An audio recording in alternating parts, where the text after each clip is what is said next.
Olá! A Associação dos Diários do Interior dá início hoje a uma série de entrevistas com os candidatos a governador do Rio Grande do Sul.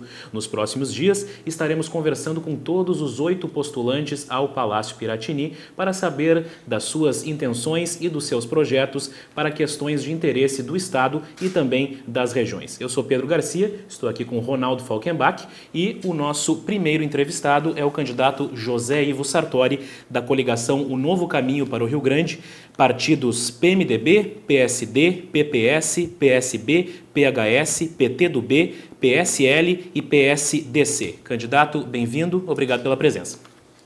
Muito obrigado a vocês e dizer para a Associação dos Diários do Interior do Rio Grande do Sul a minha satisfação de estar com vocês e com o público, os assinantes e aqueles que buscam a informação no jornal diário de todos os lugares que vocês representam como associação. Devo dizer que em 1998, acho que muitos de vocês nem nascidos não eram ainda, nós tínhamos uma bela parceria entre a Assembleia Legislativa e os Diários do Interior, e porque fui presidente da Assembleia e como presidente da Assembleia nós tivemos uma oportunidade de uma bela parceria para a divulgação de todos os trabalhos dos parlamentares do Rio Grande do Sul.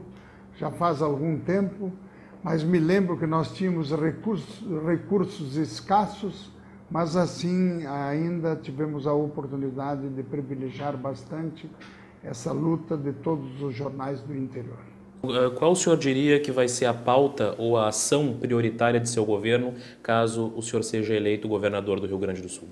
Bom, em primeiro lugar, eu devo dizer que um plano ele é permanente, tem que ser construído todos os dias. Ninguém vai ter um plano de governo ou uma agenda de metas ou o nome que se der, um plano estratégico, que ele esteja concebido momentânea ou ocasionalmente, até porque é de longo prazo toda esta construção. Eu devo dizer que a primeira questão que um governo deve fazer quando assume é fazer o diagnóstico de toda a realidade financeira das organizações do Estado e saber como, com a sua equipe de forma integrada, vai procurar, a partir desse diagnóstico, implementar todas as prioridades que devam estar presentes. Claro que uma das grandes preocupações, acredito eu, na verdade, a questão financeira, que ela é fundamental nesse processo. E acho que o que deve ser feito é trabalhar a questão do governo no sentido de trabalhar para melhorar as condições e oferecer para a nossa gente sempre serviços públicos à altura das necessidades da nossa população. Bom, candidato Sartori, se o senhor for eleito agora em outubro, o senhor vai ser o primeiro governador eleito após as manifestações que a gente teve em 2013, que de alguma maneira continuam até hoje. De que maneira que a sua administração pretende responder a todos aqueles anseios que foram levantados nessas mobilizações? Na verdade, as mobilizações, elas foram uma ansiedade manifestada publicamente, mesmo que nos primeiros momentos não tivesse nenhum foco. Ninguém se reuniu, por exemplo, para encontrar qual era o objetivo da manifestação, mas o que se pôde aprender e compreender é de que esta população deseja governos e política melhores para todos.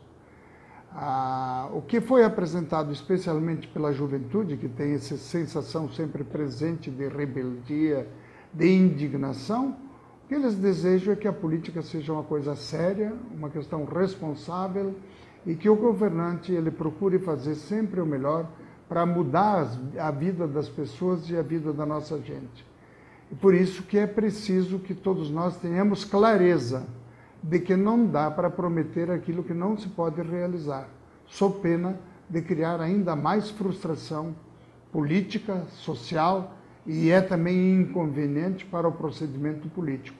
Acredito eu, e isso tenho convicção, que se nós não participarmos também e nós não nos envolvermos diretamente, cada vez nós perdemos uma consciência social mais elevada e acabamos, evidentemente, diminuindo a qualidade da nossa participação. O envolvimento, a participação, a manifestação deve ser uma questão democrática. O que a população deseja é que os governos sejam eticamente responsáveis, mas, acima de tudo, sejam transparentes e ofereçam para a população serviços de qualidade. Agora, candidato, o senhor falou na sua primeira resposta sobre a questão financeira do Estado. E apesar de nós termos vários candidatos a governador, é consenso entre todos a importância da aprovação da lei que já tramita no Congresso, que renegocia a dívida do Estado com a União. Já houve diversos adiamentos da votação desse projeto no Congresso e até agora o governo federal não demonstrou exatamente uma disposição em ver esse projeto aprovado. Se o senhor for eleito, qual vai ser a sua estratégia e a sua ação para assegurar a aprovação dessa lei no Congresso? Eu acredito que a primeira questão a ser discutida e trabalhada por qualquer governante, seja no Rio Grande do Sul ou no país, estados que tenham dívidas com a União, o primeiro é colocar em vigor uma postura de que nós precisamos repensar a Federação Brasileira. O que é de responsabilidade da União, o que é de responsabilidade dos estados e dos municípios. Como eu estou falando para o interior, acho que a primeira questão de um governante estadual é ter uma grande parceria com os municípios, ser leal a eles, porque nos municípios normalmente se entrega para eles muitas responsabilidades e poucos recursos. Como eu fui prefeito do interior, eu sei o que representa essa realidade na área da saúde e da educação. Quanto à questão da dívida especificamente, essa questão da renegociação nasceu, não foi por causa do Rio Grande do Sul. Nenhuma liderança tinha levantado isso. Nasceu por causa das questões do município de São Paulo, ou a capital de São Paulo. Depois que veio essa recorrência para o Rio Grande do Sul. Eu acho que tem que ter uma posição forte, muito decidida. Não adianta, claro, renegociar a dívida é um papel importante, porque pelo menos alonga a dívida, que hoje deve ser em torno de 11%, né? Ou 12%, uns dizem, outros dizem que é 13%, mas eu acho que isso não é o suficiente, isso é apenas um alívio e apenas alonga a dívida. O que precisa mudar na relação com a União é critérios novos, é a questão do juro, você tem que ser esse juro, porque senão nós apenas vamos dar uma espichada no processo de endividamento e não resolveremos definitivamente.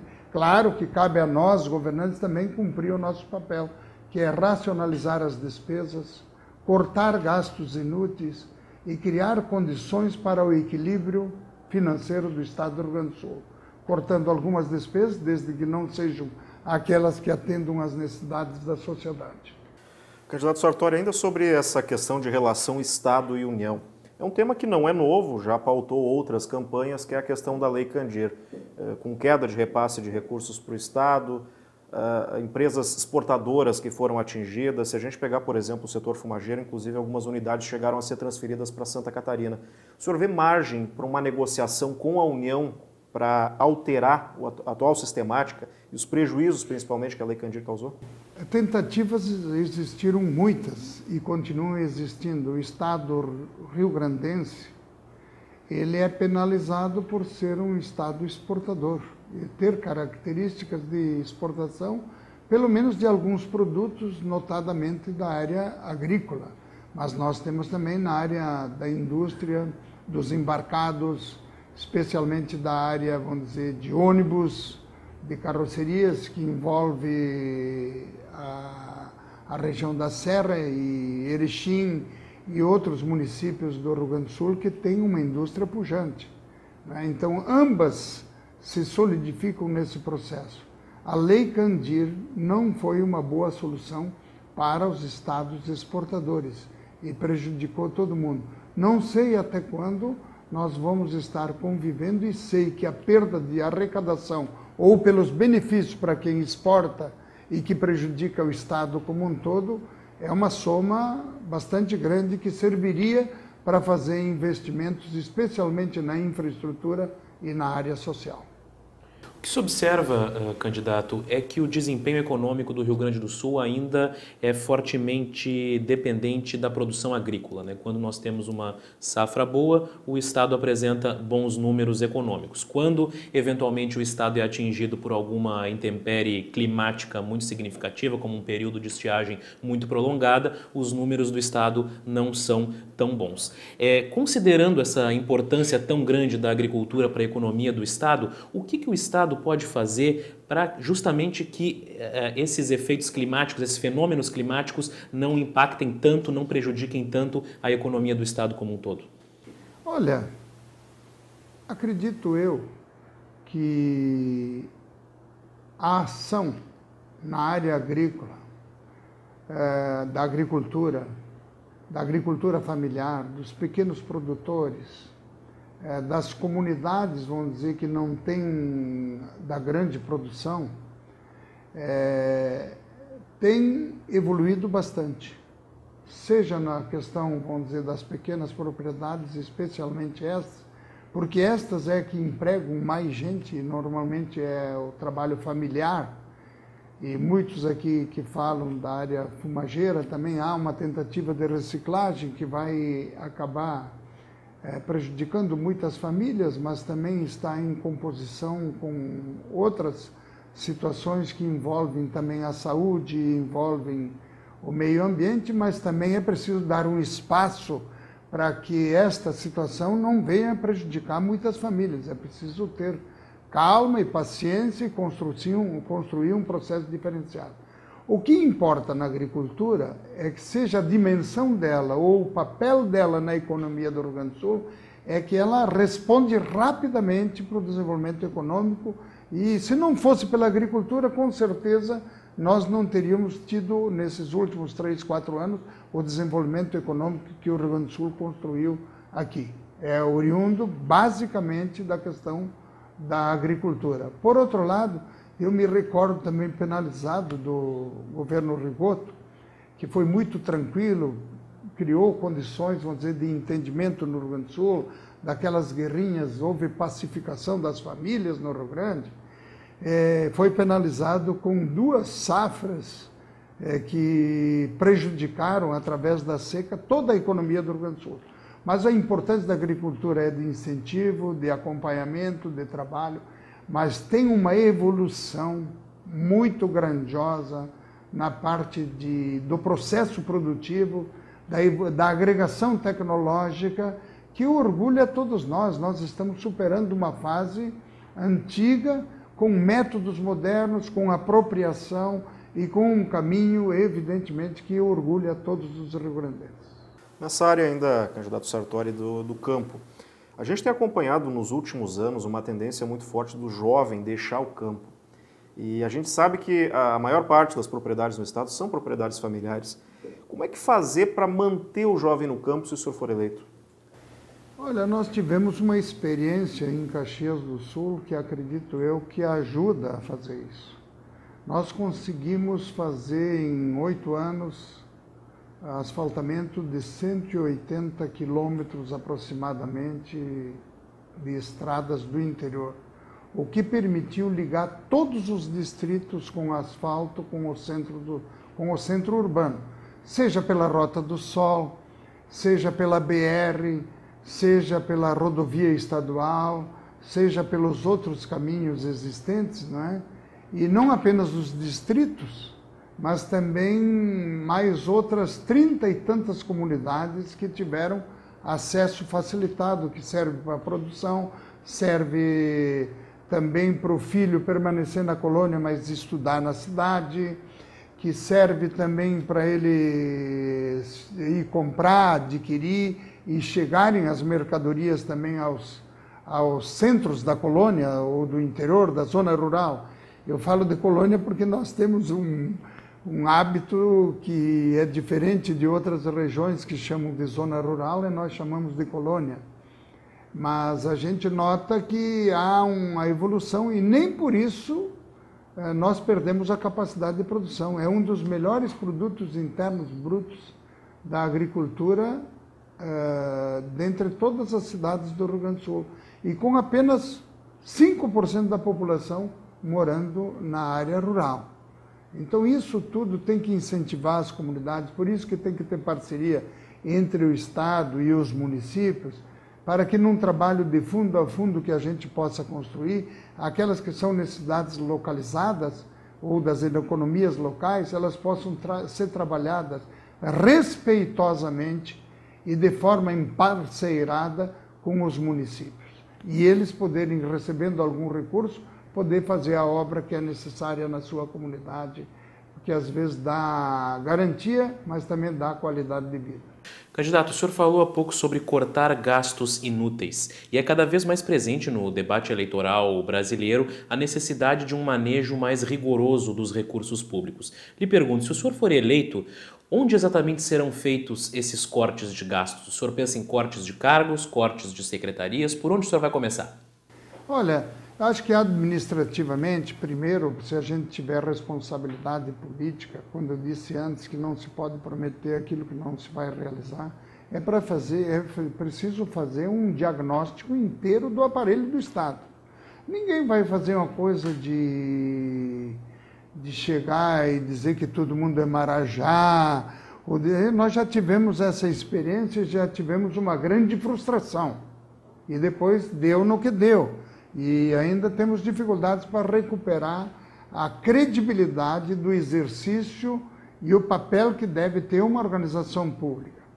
Eu acho que o fato de você definir que aquilo que não precisa gastar, não vai gastar. Agora, eu não vou dizer isso aqui, lá ou em outro lugar para criar uma expectativa.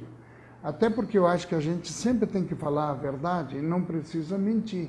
Agora, tem que ter correspondência ética, tem que ter seriedade e tem que ter capacidade, vamos dizer, de racionalizar os serviços. Por exemplo, como é que você vai conviver ainda hoje com organismos públicos que deveriam trabalhar integradamente e numa mesma região e às vezes no mesmo município não se interrelacionam entre si? Esta é uma maneira de fazer, racionalizar o serviço, para que tenha produtividade, que dê atenção para a população. E essa é um caminho muito importante, porque é preciso que nós façamos a nossa parte enquanto Estado, enquanto poder público, para justamente equilibrar as finanças do Estado do Rio Grande do Sul, como disse antes, para poder investir em infraestrutura, em educação, em saúde e em segurança. Agora, nós não podemos viver. E se nós formos aguardando a tomar essas atitudes, evidentemente, cada vez nós vamos penalizar mais a sociedade em não oferecendo aquilo que ela necessita em termos de atenção e de serviço público. Candidato, o senhor fala em reduzir despesas, aumentar investimentos. A gente tem hoje programas de transferência de renda do governo do Estado para populações consideradas carentes, como, por exemplo, o RS Mais Igual. Se o senhor for eleito, esses programas vão continuar ou há uma expectativa de ampliação? Eu tenho uma clareza de que os programas que efetivamente estão consolidados na vida das comunidades e das localidades e dos grupos de pessoas, esses têm que continuar. Evidentemente que dentro da nossa ótica existirão programas que precisam ser reavaliados e outros que têm que ser superados ou ampliados. É uma coisa bem simples que vai justamente orientar a nossa conduta em relação a isso. Eu, por exemplo, quando assumi a Prefeitura de Caxias do Sul, em 1º de janeiro de 2005, e tinha dito isso durante todo o período, todas aquelas obras que fossem importantes para a vida da sociedade e que elas dialogavam com a necessidade das pessoas, dos bairros, das vilas e de todos os lugares, aqui vale para os municípios e para as regiões, evidentemente que vão ter continuidade. Agora, candidato, há uma necessidade, como nós falamos, de tornar a máquina pública mais enxuta, mas também uma necessidade de tornar a máquina pública mais eficiente. O senhor já falou sobre isso, mas eu gostaria de saber que tipo de estratégia, que tipo de ação pode ser aplicada para tornar a máquina mais ágil e mais eficiente. Porque hoje o que a gente vê, e isso não é de agora, é histórico, é que os serviços públicos, os investimentos são lentos, as obras demoram a sair, as melhorias demoram a se concretizar. Como superar isso? Olha, Primeira coisa é tratar o servidor que tem potencialidades e tem capacidades como um valor inestimável na produção de projetos e na realização de tarefas que venham atender a população que quer ser bem servida pelo poder público. Por outros, o que tem que fazer? Como qualquer empresa faz. Treinamento, capacitação, mudar os métodos, mudar a maneira de oferecer ferramentas para trabalhar. Isso tem que fazer permanentemente, porque esta é a evolução. Nós não podemos mais trabalhar com ferramentas que estavam localizadas no fim do século passado. Nós estamos num outro século e precisamos integrar a comunidade dos servidores, porque é uma forma de valorizá-los, oferecer para eles instrumentos. E quando eles prestam um bom serviço, eles também passam a ser valorizados como servidores. Agora, também é bom dizer que não adianta dizer, ó, corta aqui, corta lá, corta em outro lugar, tira serviço. Se você entrar na questão de segurança, a primeira coisa que todo mundo vai pedir é mais efetivo, é mais isso, é mais professor. Então, existem questões que você não pode pensar que simplesmente apagar um processo e liquidar com um processo de produção ou de interação com a comunidade e de trabalho, que é o trabalho pertinente feito pelo próprio poder público, ele tem que estar presente na vida da comunidade e isso você sempre vai precisar. Questão de atração de investimentos, candidato. A gente percebe que hoje há até uma disputa, e foi famosa até no Estado, algumas disputas foram famosas, de atração de investimentos, né? Disputas com outros estados, enfim. Como é que o seu governo pretende atrair investimentos para o Rio Grande do Sul? Olha, em primeiro lugar é preciso fazer um saneamento das finanças. Você pergunte lá para um pequeno município para ver se ele consegue fazer algum financiamento. Por que ele não consegue? Porque ele não tem orçamento suficiente e logo não tem condições de financiamento. Eu vivi a relação que eu tinha com o governo federal e com organismos internacionais como prefeito de Caxias do Sul, que tem um orçamento razoável, ele tem uma capacidade de endividamento boa. Agora, se você pegar o município de Putinga, pegar o município de Veracruz, pegar o município de... a maioria dos municípios do Rio Grande do Sul, nenhum prefeito tem condições de fazer financiamento, porque ele não tem capacidade de endividamento. Então é preciso também mudar nacionalmente também essa questão federativa para apresentar que um município não apenas com o seu orçamento, mas ele tenha a oportunidade de obter outros recursos para fazer obras que são necessárias para a vida da comunidade municipal. Acredito eu que tem três questões importantes. Primeiro, em saneando as finanças e tendo equilíbrio financeiro, você tem capacidade do Estado do Rio Grande do Sul buscar recursos, sejam eles nacionais ou sejam eles internacionais.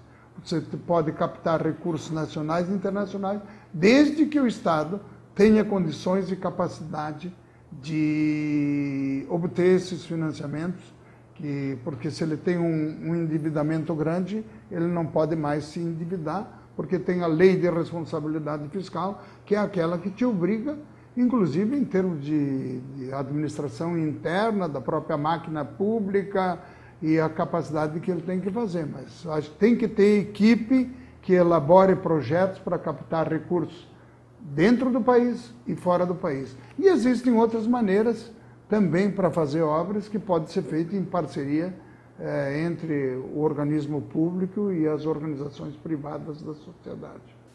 Exatamente sobre isso, candidato. Parcerias público-privadas têm sido a alternativa de muitos gestores pelo país, justamente para poder agilizar e viabilizar investimentos. O que o senhor pensa sobre essa alternativa e em que áreas o senhor acha que se pode ampliar as parcerias público-privadas no Rio Grande do Sul? Acho que existem muitos setores hoje já conscientes e preparados para ter um encaminhamento mais profundo para essa realidade. Vou dizer para vocês que eu tive um momento mal sucedido politicamente na vida como candidato a prefeito de Caxias do Sul em 1992. E eu nunca fui tão combatido como candidato, porque naquela época coloquei como lema da campanha, slogan, né? Tecnicamente chama de slogan, eu não sou muito afinado com essas coisas, sei da importância que tem, mas não estou muito ligado nelas. E o nosso slogan, então, o lema da campanha era um governo de parcerias. Olha, eu levei tanto questionamento, porque dizia que eu queria privatizar o município, que eu queria mudar a realidade que estava aí. As mesmas pessoas que me combateram, hoje eu vejo elas falando sobre parcerias, a importância que tem, a necessidade. Então isso é uma necessidade hoje. É preciso fazer agora. Pode ser público, só público, pode ser público-privado, pode ser só privado. Existem realidades diferenciadas em todos os locais, mas não se pode, vamos dizer, previamente afastar qualquer possibilidade que trabalhando junto se pode chegar e alcançar aquilo que é necessário para cada comunidade regional, para cada município e para o Estado como um todo. A parceria é sempre muito importante, desde que o Estado saiba fiscalizar e controlar todos esses processos. Existe outra maneira que é do consórcio regional, existem outras maneiras que são aquelas da concessão pública, enfim, todas as maneiras, aquela que ficar melhor e que for objetivamente melhor para alcançar melhores resultados, eu acho que essa caminhada também a gente tem que desbravar e fazer. Candidato, o senhor falou já na importância de valorizar o funcionalismo. Nos últimos anos há uma divergência histórica entre CEPERS e governo do Estado, independente de qual partido, né, que comande o Rio Grande do Sul. Há uma discussão sobre o pagamento do piso. O Estado diz que o atual indexador não serve de base, é impossível cumprir nos atuais critérios, né, o pagamento do piso. A sua avaliação, é possível pagar o piso hoje para o magistério? Ou, se não é possível pagar, de que maneira ou que compromisso que o senhor pode assumir em relação à valorização salarial, especificamente do magistério gaúcho? Olha, eu diria assim, eu conheço essa movimentação desde 1979. Eu era vereador quando começaram os grandes debates, questionamentos, greves, paralisações, ainda em 1979. Acho que era no governo ainda do Amaral de Souza, se não me falhar a memória. E depois continuaram em todos os governos. Nenhum governo, acho que até os professores já estão cansados dessa possibilidade. Evidentemente que foi criadas as condições de se ter um piso salarial, e acho que é importante para os professores serem valorizados também por aquilo que ganham, mas eu poderia dizer para vocês todos que hoje deve beirar um passivo do piso salarial do magistério do Rio Grande do Sul em torno de 10 bilhões de reais. É uma realidade que está aí. O que você vai fazer? É lei. Então a lei tem que ser cumprida. Agora, a primeira questão é ter diálogo, ter entendimento e buscar maneiras. Tem que cumprir a lei, vamos encontrar formas de que mudanças precisam ser feitas, que maneira vamos encontrar como caminhada para saldar, evidentemente, esse compromisso com todo o magistério. Mas é preciso ter clareza que vai ter que ter algum tipo de mudança para poder ser exequível o pagamento. Se eu não tivesse nenhuma responsabilidade, eu diria assim, não, deixa para mim que eu vou cumprir isso aí, vou pagar. Não, estou dizendo que é preciso dialogar, é preciso se entender, é lei, precisa ser cumprida, vamos encontrar juntos e coletivamente, não apenas com os professores de governo, mas também com a sociedade, com os pais que colocam seus filhos na escola, com as comunidades regionais, com todo mundo, para que a gente encontre um caminho de saldar essa dívida. Outro ponto que interessa diretamente ao funcionalismo, candidato, é em relação ao IP, porque em algumas regiões do estado está havendo uma situação de verdadeiras debandadas de médicos que estão deixando o IP porque alegam que os valores pagos pelo estado não são suficientes. E aí, diversas especialidades em algumas regiões ficam desassistidas de médicos. O que o estado pode fazer para melhorar a situação? Nós já tivemos algumas mudanças em relação ao IP. Eu me recordo, era deputado estadual, que se criou o primeiro percentual de contribuição e que era bem pouca Bem pouca coisa, eram em torno de 2% da contribuição que se fazia, e foi um pandemônio. Hoje já há uma consciência de todos os servidores de que realmente para ele é garantir o atendimento, seja previdenciário, seja da saúde, seja a parte médica ou dos serviços, ele precisa, evidentemente, também contribuir com esse processo. Por outro lado, eu vejo que outros separaram a questão da saúde da questão da previdência, propriamente dita. E isso já modificou um pouco. O Estado se responsabilizaria de colocar os recursos que são necessários. Sei que em alguns lugares tem mais dificuldade que outros, mas hoje é um atendimento razoavelmente bom. O que preocupa realmente é o déficit, porque o Estado, mesmo recolhendo, não estaria colocando a parte dele. Isso também vai ter que ser encontrado uma alternativa de que se possa fazer cada vez mais uma prestação de serviço melhor para os segurados do IP. Candidato, vamos falar sobre estradas agora. No ano passado, o Estado decidiu assumir trechos de rodovias que lá na década de 90 foram repassados para a iniciativa privada. Os trechos federais foram devolvidos para a União, houve a criação da EGR, Empresa Gaúcha de Rodovias, com redução de tarifa, enfim, mas ainda há algumas controvérsias, algumas críticas, principalmente em relação à atuação da EGR. Lhe pergunto, se eleito, a EGR continua ou qual vai ser a sua política para essas estradas gaúchas? Bom, eu devo dizer o seguinte, que não houve finalização de pedágio. O que foi concluído foram as concessões ou os contratos dos pedágios. Na verdade, não era nenhuma atitude. E a criação da Empresa Gaúcha de Rodovias, ela foi uma atitude do atual governo. E eu sou muito comedido nas coisas. Não sou daqueles que pensam, porque veio dali, você tira, não faz, não realiza. Não, é preciso estudar como se comporta, como é que vai ser, como é que não vai ser. Devo dizer que existe o que importa é saber se o serviço está bem praticado ou não. O que eu ouço, o que eu vejo, e o que eu sinto e o que as pessoas falam é de que deixa muito a desejar. A mudança alterou, mas não propiciou a manutenção devida de todas as rodovias e de todas as situações das estradas que estavam sob esse propósito. Por outro lado, é preciso ter calma e perceber como é que a gente pode encontrar maneiras e formas dentro da realidade nua e crua do Estado do Rio Grande do Sul de como isso pode ser feito. Não é porque começou num governo ou terminou no outro que a gente tem que ter uma atitude diferenciada. Sou daqueles que pensam de forma plural, pensa democraticamente, mas eu acho que o mais importante é construir, através do diálogo, entendimentos que possam melhorar as condições. Agora, mudanças para piorar eu não sou a favor. Eu sou a favor de mudanças que venham melhorar a vida das pessoas e venham contribuir para oferecer um serviço melhor. Candidato, a saúde... Vocês estão vendo aqui que o Pedro e o Ronaldo vêm apertando e apertam bem, né? Tá certo. Não, mas é uma alegria estar aqui com vocês, só para... Igualmente. Candidato... Só para brincar um pouco. Claro, tá certo.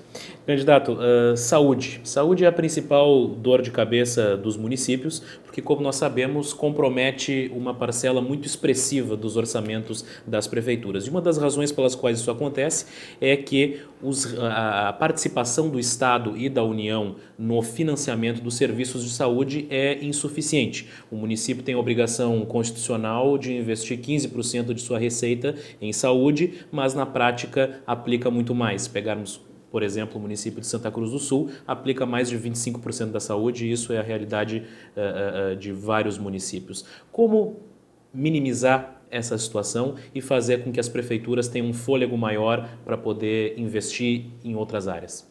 Olha, especialmente os municípios que têm gestão plena, eu conheço mais a realidade da Grande Porto Alegre, que é onde estão localizados inclusive hospitais federais, hospitais públicos. Existem muitas regiões que não têm hospitais públicos. Caxias do Sul tem um hospital geral, por exemplo, e tem conveniado com um município um outro hospital filantrópico que ajuda, portanto, a trabalhar essa realidade. Se vocês perguntarem para qualquer município do Rio Grande do Sul, ninguém investe menos do que 20% do seu orçamento em saúde. É essa relação que tem que mudar.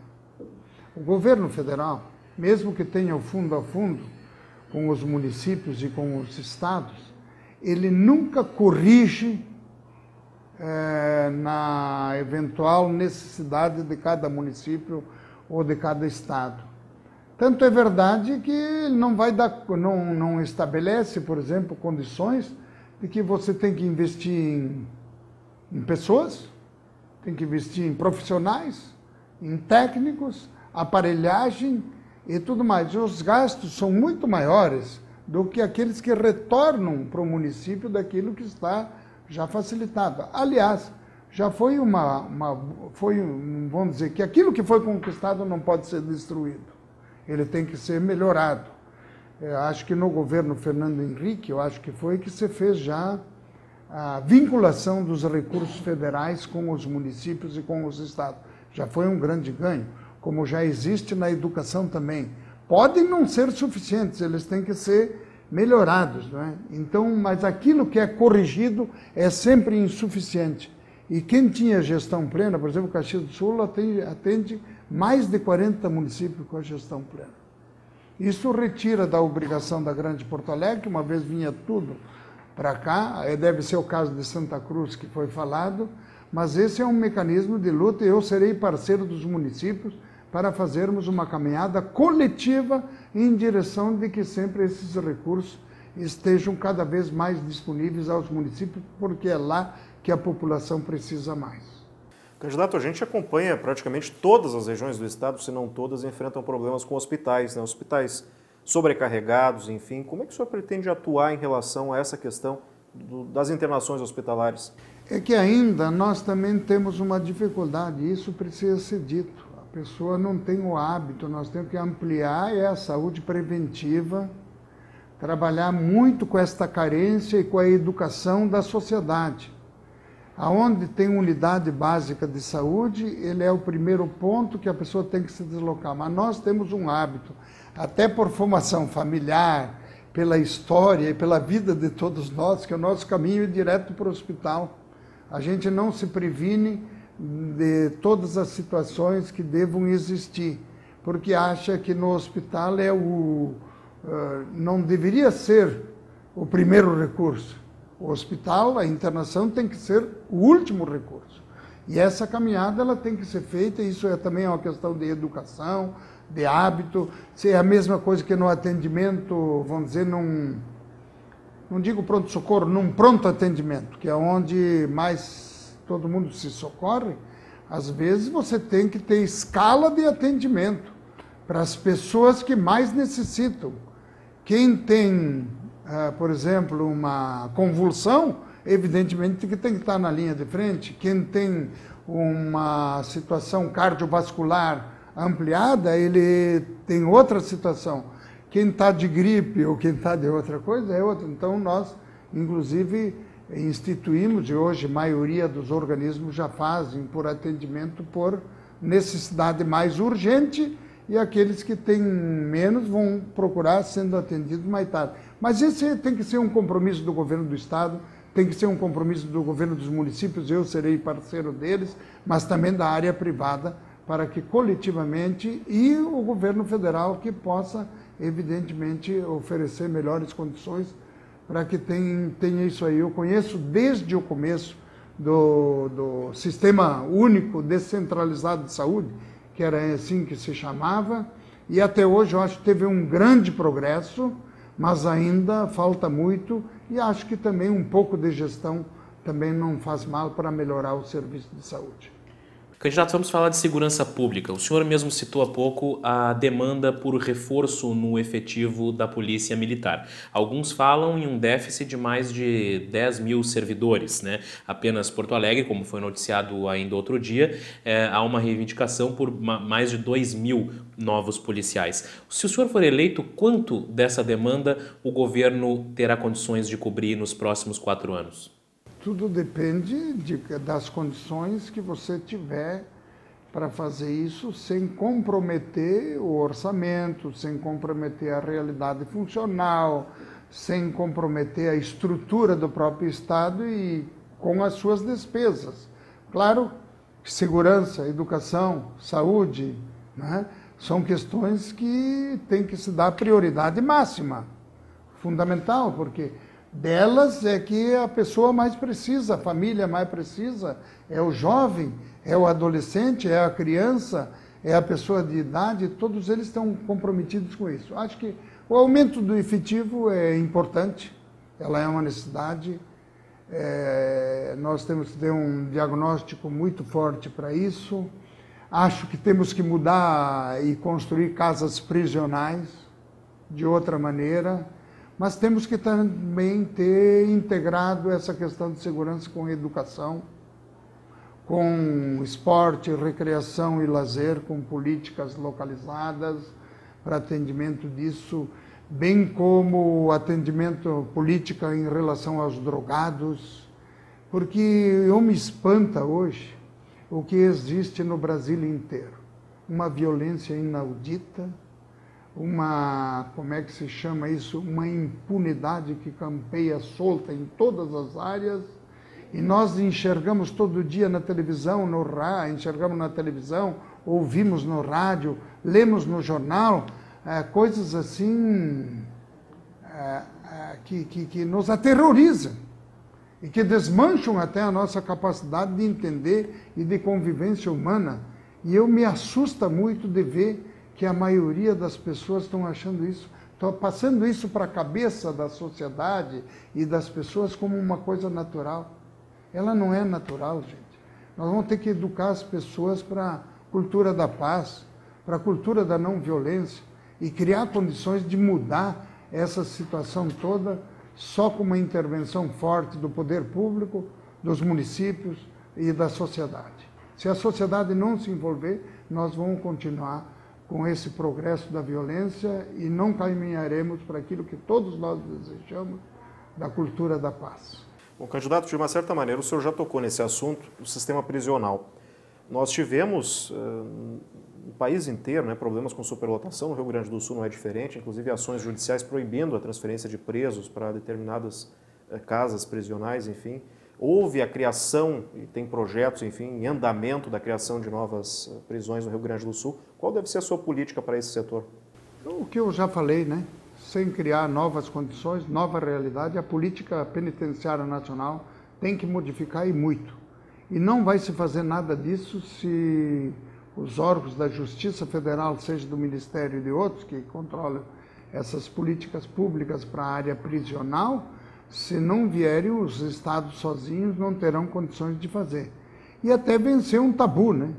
Ninguém deseja a casa prisional ou penitenciária perto da sua comunidade. Essa é outra questão que precisa ser vencida e ela é necessária para ser feita e atender a isso. E acho que há muito tempo que a União não investe nessa questão. E hoje, infelizmente, é muito deteriorado e o Estado vai procurar fazer a sua parte para construir essa realidade nova que precisa ser feita, ou nas experiências que já estão sendo feitas, inclusive pensando aí em parcerias público-privadas para essa área que alguns estados têm feito e têm dado um resultado muito positivo.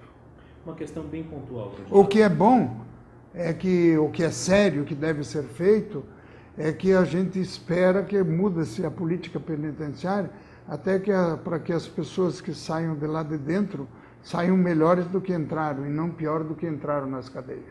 Uma questão bem pontual, candidato, ainda sobre esse assunto. Presídio Central de Porto Alegre, algo que interessa a todo o Estado. Se o senhor vencer a eleição e se tornar governador, qual vai ser o futuro do Presídio Central? Eu acho que eu vou esperar a conclusão das atividades que o próprio governo vem fazendo na atualidade. Candidato, lá no começo eu lhe perguntei sobre as manifestações, do ano passado. Para fechar sobre esse assunto, manifestações, um dos temas apontados foi a questão do transporte, que o custo do transporte para as famílias tem aumentado mais do que a inflação e tem pesado no bolso do trabalhador. Como é que o senhor pretende lidar com isso? É possível o Estado subsidiar o valor da passagem?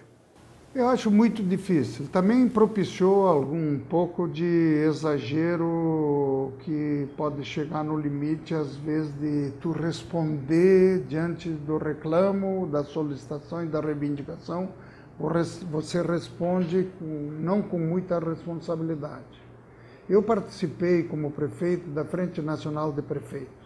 Há muito tempo é uma luta dos prefeitos das capitais, das cidades grandes, no sentido de viabilizar a mudança da tributação nacional para favorecer, inclusive, que houvesse esse trabalho para que, junto com os estados, se pudesse ter uma maneira de subsidiar parte de todo o transporte coletivo. Você não pode fazer por um setor da sociedade, por uma parte da vida da comunidade, tem que ser para todo mundo, porque o critério mais justo é quando é para todos. Se todos se transportam coletivamente, você não pode dar benefício para um ou benefício ao outro, quando o benefício tem que ser para todos. Eu vejo dessa maneira, mas acho que não é difícil mudar, mas também não tem sido fácil de que nacionalmente se encontre um caminho através dos tributos que são recolhidos pela União, que fossem inclusive colocados à disposição do Estado como facilidade para atender o transporte coletivo. Acontece que ainda não é o suficiente o que nós temos hoje. Acho que apareceu apenas num segundo ponto a questão do transporte coletivo como a ansiedade da juventude, e especialmente das manifestações. Mas, no entanto, já mudou alguma coisa, se não por isso, pela Copa também vieram outras obras, que mudança da infraestrutura rodoviária, especialmente nos grandes centros urbanos. Candidato, eu gostaria de lhe fazer algumas perguntas que foram encaminhadas por veículos associados da ADI, relativos a demandas das regiões. Começando pela região centro-oriental do estado. Pergunta elaborada pelo Jornal do Povo de Cachoeira do Sul. Qual a sua proposta de desenvolvimento para as cadeias produtivas de arroz e soja no Rio Grande do Sul e que tipo de investimento será necessário o Estado participar? Bem, o Estado, em primeiro lugar, tem organismos de pesquisa, tem organismos de administração e eles precisam dialogar com os representantes de todas essas comunidades, seja de arrozeiros, seja de outra produção de soja, que evidentemente eu acho que é a grande preocupação de todos para o desenvolvimento dessas economias localizadas. Elas precisam de espaço, inclusive, e de caminho para poder transportar com tranquilidade e que possam, evidentemente, chegar aos mercados consumidores, ou melhor, inclusive de aquisição, que seja de forma facilitada. Mas acho que tem um caminho bom. Eles mesmos, com os seus eventos, com suas organizações, já prestam um grande serviço ao Rio Grande do Sul. Ainda sobre o questionamento encaminhado pelo Jornal do Povo, a importância da navegação fluvial no seu projeto de governo e qual vai ser o seu compromisso em relação à dragagem do Rio Jacuí e o aparelhamento do Porto de Cachoeira? Olha, eu diria que tem o de Estrela, tem evidentemente outros locais, tem o próprio Guaíba, o estuário do Guaíba, que ninguém pode mais pensar que não se tenha pequenas locomoções ou pequenos transportes para justamente retirar aquilo que é transportado rodoviariamente, sobrecarregando nossas rodovias. E eu acho que é preciso parar, estudar junto, estabelecer estratégias coletivas e conjuntas, inclusive em parceria, para poder facilitar o escoamento de toda a produção sem prejudicar as nossas rodovias, que têm cargas que passam nelas acima do peso permitido e que liquidam também com as nossas rodovias, e o Estado se tornou incapacitado, inclusive, de fazer uma fiscalização séria e responsável. Candidato, uma questão que veio da região Nordeste, sua região, jornal Folha de Caxias. A Serra Gaúcha tem problemas de infraestrutura que prejudicam a logística da distribuição da produção agrícola e metalmecânica. Se eleito governador, a população da região pode contar com a duplicação e pedagiamento da Rota do Sol entre Caxias do Sul e Lajeado Grande. Existe também a demanda da duplicação da RS 122 entre Caxias a São Vandelino. Por fim, como o senhor pretende tratar a construção do aeroporto regional de Vila Oliva? Acho que todas elas são questões muito importantes na vida das nossas comunidades. Eu acho que o mais importante de tudo e prioritário hoje, enquanto Estado, enquanto governo do Rio Grande do Sul, é a ligação Caxias-Porto Alegre. Esta é que tem que tirar o peso da dificuldade do acesso que tem toda aquela região serrana, seja quem vem do lado de Marau, seja de quem vem de Passo Fundo, seja de quem vem da Vacaria, seja de quem vem propriamente de Caxias do Sul, seja de quem vem de Farroupilha, vem de Carlos Barbosa, que são centros que tem Bento Gonçalves, que são centros industrializados e fortes, né? Eu acho que a primeira é essa. E a segunda lugar, eu acho que a Rota do Sol ela ainda comporta não tanta necessidade, porque a principal necessidade é do lado de cá. Isso não quer dizer que não seja um orgulho dos caxienses. A Rota do Sol, porque ela tem um papel de ligação com São Borja também, não é? Ela é uma estrada transversal e que, portanto, ela liga a fronteira com o litoral norte. Então, ela tem um papel preponderante e isso tem que ser pensado rapidamente para se fazer. Quanto ao aeroporto, é uma busca incessante. Nós gravamos isso quando aprovamos o plano diretor municipal de Caxias do Sul por unanimidade, já está lá gravado a parte destinada onde deve ser o aeroporto regional. Mas que fique claro para todos que não é um aeroporto, vamos dizer, única e exclusivamente para passageiros. É também para transporte, né, de cargas, portanto. E é isso que ele é importante, porque ele criaria, dentro da logística aeroviária, um papel importante por ser o transporte de cargas. E todas as outras são todas elas sentidas positivas, mas isso faz parte de um caminho longo a ser percorrido por todos nós. Então, pergunta encaminhada da região metropolitana, Jornal IBA, reclama que o Vale do Caí tem sofrido com a falta de projetos de infraestrutura rodoviária, ao projeto de duplicação da RS 240 entre Portão e Montenegro, mas DAIR e GR não chegam a um consenso. Tem a 287, que também sofre em função da má conservação, falta de investimentos do DAIR, que não executa nenhuma obra no local, apesar dos acidentes constantes, enfim. O que o senhor planeja para o DAIR e especificamente para melhorar a infraestrutura do Vale do Caí? Olha, o Vale do Caí, dentro da grande, vamos dizer, se fosse da grande Porto Alegre, seria muito mais grave. É muito mais grave a situação. Por isso, o olhar do governo do Estado, ele primeiramente tem que olhar de forma diferenciada para a grande Porto Alegre. Nós pensamos num organismo que possa ser uma autoridade metropolitana para coordenar todos os processos e que vai em direção não apenas à grande Porto Alegre, porque ela liga com o Vale do Caí, ela liga com a Serra, ela liga com Guaíba, Eldorado, ou quem vai em direção à Zona Sul, e liga, evidentemente, até com Viamão, que está dentro dessa realidade da grande Porto Alegre, propriamente dito. Acho que os organismos do Estado têm que se aparelhar e serem instrumentalizados para produzirem projetos, fiscalizarem bem, trabalharem bem, mas que tenha produção e que redunde em benefícios para todas essas comunidades. O que não pode é não existir projeto, ou entendo o dinheiro, não saber fazer licitação para que a obra saia, e não ter um compromisso com o desenvolvimento total e integral do Estado do Rio Grande do Sul. Candidato, uma pergunta da região Noroeste, Jornal Nacional. Passo Fundo é polo de uma importante região em que a logística é fundamental para o desenvolvimento. Para melhorar o sistema rodoviário, existem 2 projetos de duplicação, a RS 324 entre Passo Fundo e Casca e RS 135 entre Passo Fundo e Erechim, ambos parados no governo do estado. Qual a promessa ou proposta do candidato para viabilizar a duplicação destas 2 importantes rodovias? São necessários todos os estudos, os projetos que são necessários, inclusive o de viabilidade técnica e financeira.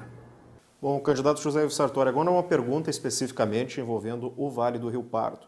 A base da economia da região é o tabaco, que sofre muitas campanhas internacionais de redução de consumo, o próprio cigarro, que é mal visto atualmente pela sociedade, enfim.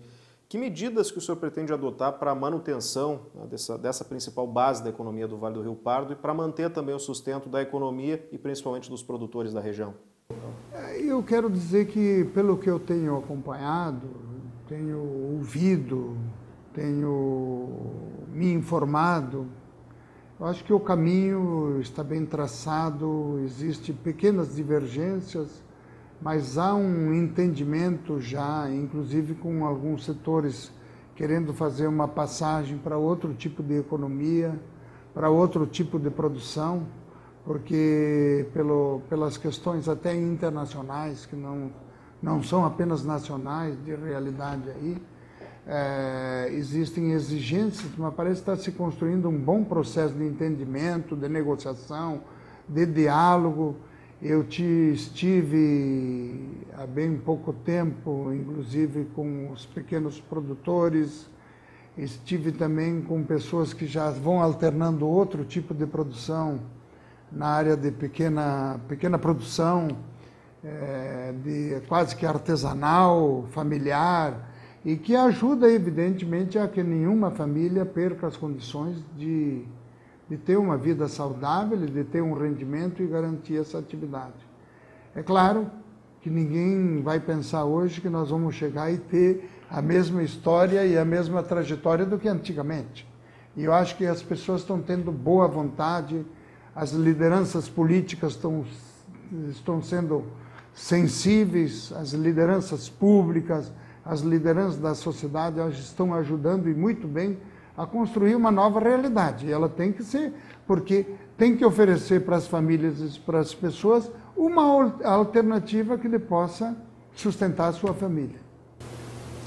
Para terminar, candidato, uma demanda que também pertence ao Vale do Rio Pardo, mas que já foi citada, inclusive, na pergunta que foi enviada pela região metropolitana, que é a duplicação da 287. É uma demanda importante para o Vale do Rio Pardo, porque é a principal ligação entre a nossa região e o sul do estado, e nós somos uma região industrializada, produtiva, enfim, que precisamos dessa via para fazer o escoamento da produção. É uma demanda antiga, nunca houve uma evolução significativa.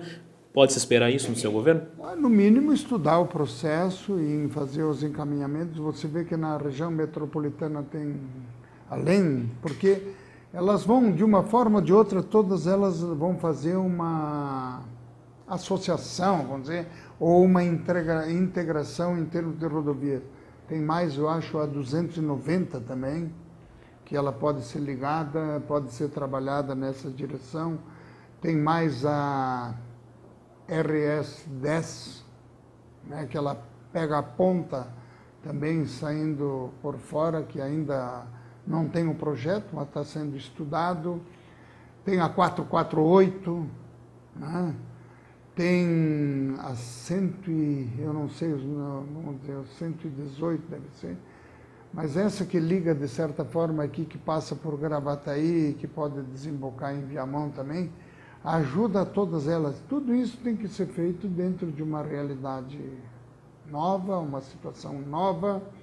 O erro, acho eu, é antigo, histórico, na medida em que todos nós, nas nossas comunidades, vou dizer, de Caxias do Sul, do Vale do Caí, do Vale do Rio Pardo, Santa Cruz e companhia, né? Cresceram. Há 30, 40 anos, ninguém pensava que as nossas comunidades teriam uma densidade demográfica tão elevada. E ninguém pensava também que nós tivéssemos tantos automóveis como as pessoas estão tendo no dia de hoje. Então, tudo isso, se tivesse tido um pouco mais de planejamento lá atrás, sairia mais barato hoje, seria mais econômico. E, infelizmente, não foi pensado e agora nós vamos ter que correr atrás de planejar, pensar e produzir resultados que satisfaçam todas as comunidades com as suas ansiedades. Ok. Candidato José Ivo Sartori, muito obrigado pela sua participação e uma boa campanha para o senhor. Olha, eu que agradeço ao Ronaldo, a ti, Pedro Garcia. Devo dizer que quase que eu vim com o mesmo casaco que você. É mesmo? Somos sócios, hein? Tá certo. Muito obrigado pela audiência. Tenho muita vontade com vocês aí. Igualmente.